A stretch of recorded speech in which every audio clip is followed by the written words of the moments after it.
प्यारे साथियों, आपका मेरे YouTube चैनल पर स्वागत है। आइए, मैं रोचक जासूसी कहानियों का श्रृंखला अपलोड करता रहूंगा। इस श्रृंखला में आज मैं सुधाकर के द्वारा पटना, बिहार में किए गए मिशन पर आधारित कहानी सुनाने जा रहा हूं, जिसका शीर्षक है खुफिया मिशन सुरमा गैंग।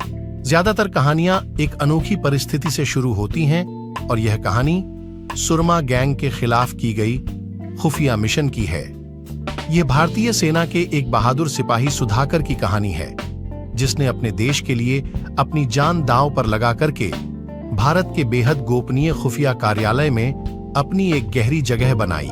भारत सरकार ने जब पाया कि राज्य पुलिस गैंग को निष्क्रिय करने में फेल हो गई और आम जनता तंग होकर पीएमओ को दखल देने को आग्रह किया, तब सरकार हरकत में आई और क्या कदम उठाया, एक कहानी को विस्तार से सुनिए। इस कहानी की शुरुआत होती है उस दिन जब सुधाकर ने दिल्ली में अपनी परीक्षा पास करके एक खास सेना प्रशिक्षण केंद्र में शामिल होने का स्वागत किया।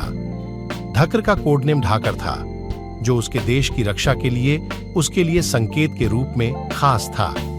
धकर की तारीफ उसके ताकतवर जज्बात और उनकी साहसिकता के लिए लगाई जाती थी। सुधाकर की पहली मिशन का कोड नेम था स्वतंत्रता।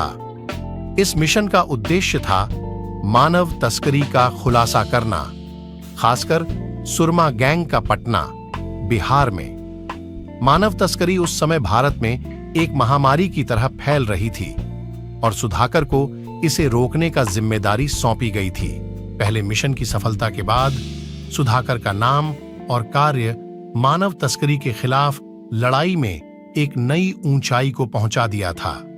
उनके पास न केवल शारीरिक शक्ति थी, बल्कि उनके पास अनवरत सोचने की क्षमता भी थी, जो उन्हें उनके लक्ष्यों की दिशा में ले जाने में मदद करती थी। सुधाकर ने अपनी नया पहचान, नाम, शक्ल बनाया और तस्करों को एक नई जाल बुनते हुए पाया था और उनके पास नौकर बनकर रहने लगा। उनके साथ घुल मिल गया और निगरानी करने लगा कि वे कैसे लोगों को धोखा देकर उन्हें दूसरे देशों में ले जा रहे हैं। मतलब उन्होंने खुद को एक सामान्य आदमी की शक्ल में पेश किया, जिससे वे तस्करों की जाल में फंसे हुए लोगों से बातचीत कर सकते थे। इसके बाद एक बार एक तस्कर ने उन्हें एक समूह बाजार में बुलाया, जहां वे लोगों को दूसरे देशों में ले जाते थे। सुधाकर ने इसे देखा और उसे जानबूझकर तस्करों की भूमिका निभाते हुए वहां पहुंचे। उन्होंने धीरे धीरे तस्करों की साजिश को सुलझाया और अंततः एक धमाकेदार प्लान के जरिए उन्हें पकड़ा। ढाकर ने सामान्य आदमी की तरह उस बाजार में घुसकर उन्हें दुर्गंध और धूम्रपान की सुविधा दी, जिससे उन्हें तस्करों की सच्चाई के बारे में जानने में मदद मिली। उन्होंने एक छोटी सी गोपनीय मिट्टी बम को तैयार किया, जो कि धमाकेदार नतीजे के लिए तैयार था। जब तस्करों की पहचान हो गई और ढाकर ने सच्चाई को खुलासा किया, तो उन्होंने वहां बम फेंक दिया। धमाके के बाद सभी तस्कर गिरफ्तार हो गए। इस सफलता के बाद सुधाकर का नाम बेहद ऊंचा हो गया। उन्होंने न केवल मानव तस्करी का खुलासा किया, बल्कि एक अद्वितीय तरीके से तस्करों को पकड़ा भी।